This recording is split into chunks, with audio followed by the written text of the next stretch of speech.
Fans Baby Airumi makin banyak, Irish Bella akui pamornya makin turun sejak kehadiran sang anak. Saat ini Irish Bella dan Amar Zoni sedang menikmati momennya sebagai orang tua. Tepat pada 18 September 2020 lalu, Irish Bella melahirkan putra pertamanya yang diberi nama Airumi Akbar 1453. Kini, usia Airumi sudah menginjak 1 tahun. Di usianya yang baru genap setahun, Baby Air diketahui sudah dikontrak 4 brand besar.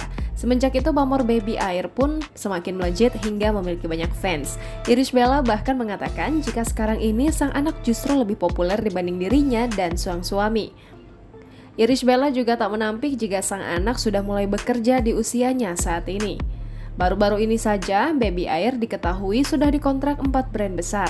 Meski demikian, istri Amar Zoni tersebut tetap mengutamakan kenyamanan sang anak saat menjalani syuting.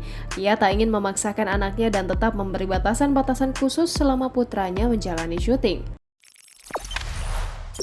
Jangan lupa subscribe, share, komen, dan like ya!